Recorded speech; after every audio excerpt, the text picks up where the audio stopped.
Hello dear students, welcome back to my channel physics SPC. Gravitation का एक question. The distance between two planets from sun are 10 power 12 metre and 10 power 11 metre. Two planets है। The ratio of their time period is. Solution. तो ये आपका सन है, मान लो ये सन है और ये प्लैनेट है और ये इसके अराउंड एज्यूम कर लो कि सर्कुलर पाथ पे घूम रहा है।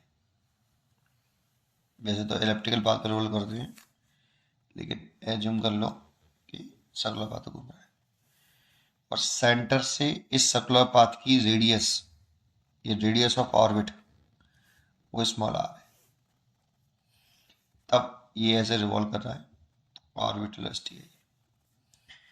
तो small r radius of orbit of planets, radius of orbit of planets, orbit of planets. और इसी को हम एवरेज डिस्टेंस, जैसे अगर इलेप्टिकल पाथ घूमते तो इसे एवरेज डिस्टेंस बोलते हैं। यहाँ पे ये लिख देता हूँ, distance of planet from sun, planet from sun. तो according to Kepler's third law, time period का square is proportional to r cube. यहाँ पर बच्चे सोचते हैं कि केपलर्स तो लॉ तो तब वैलिड रहते हैं कि जब प्लैनेट सन के अराउंड इलेप्टिकल पाथ में घूमते हैं, वो सर्कुलर ऑर्बिट में घूम रहे हों, तब भी केपलर्स के लॉ वैलिड रहते हैं। तो टी प्रोपोर्शनल टू, इस स्क्वायर को इधर लेके आएंगे तो आर की पावर 3/2। प्रोपोर्शन टर्म उठाते हैं तो एक क्वेश्चन टर्म आता है कि आर की पावर 3/2।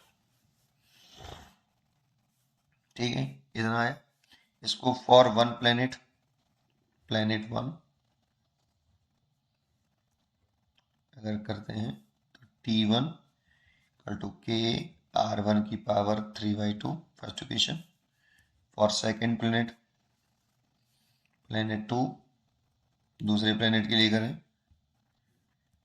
तो T2 इक्वल टू के R2 की पावर 3/2।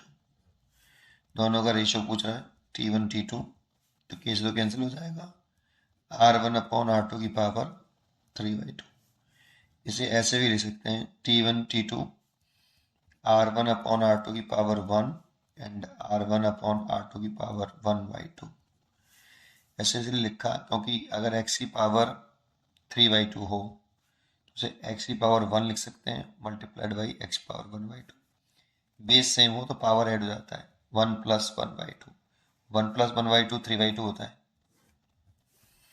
इसलिए ऐसे लिखा जा सकता है। अब इस क्वेश्चन में अकॉर्डिंग टू क्वेश्चन, हमें R1 दे रखा है 10 की पावर 12 मीटर और R2 दे रखा है 10 की पावर 11 मीटर और टाइम पीरियड का रेशियो पूछ रहा है। तो इसमें पुट कर दो, T1 अपॉन T2 10 की पावर 12 अपॉन 10 की पावर 11 और 10 की पावर 12 अपॉन 10 की पावर 11 उसकी पावर हाफ। इसे तो कट गया 10 बार, इससे भी ये 10 बार कट गया और उसकी पावर हाफ। हाफ का मतलब क्या होता है, रूट, ऐसे बाई 1 लिख लो नीचे, T1 अपॉन T2। T1 और T2 का जो रेशियो आया वो 10:1, ये आया, इसलिए इसका आंसर हो गया ए। पढ़ते रहिए और खुश रहिए। वैसे एक्चुअल फॉर्मूला एक ये भी होता है, अगर आप पढ़े हों तो अगर कोई पार्टिकल सर्कुलर पाथ में घूम रहा है, जैसे कोई सन के अराउंड ये प्लेनेट सर्कुलर पाथ में घूम रहा है, तो टाइम पीरियड ये भी लिख सकते हैं, T equal to 2 pi root के अंदर R³/G/m। यह सन का मास आएगा, किसका मास, सन का। ये सन का मास अगर ms मान लें तो सर्कुलर पाथ घूम रहा हो तब लगा सकते हैं पट्टी से। और ये केपलर्स लॉ तब लगा सकते हैं जब इलेप्टिकल पाथ में भी घूम रहा हो। लेकिन आप सॉल्व देखोगे ना, बाकी का टर्म कांस्टेंट है, सन का mass constant 2 pi constant, T proportional to R की पावर 3 और रूट यही आ रहा है देखो, और रूट 3 का मतलब होता है प्रोपोर्शनल टू 3/2। ये हमने सेटेलाइट का टाइम पीरियड पढ़ा था तब का है ये टाइम, शक्लोपात घूमता है तो, है ना, वही चीज़ होती है ये। पढ़ते रहिए और खुश रहिए। Thank you.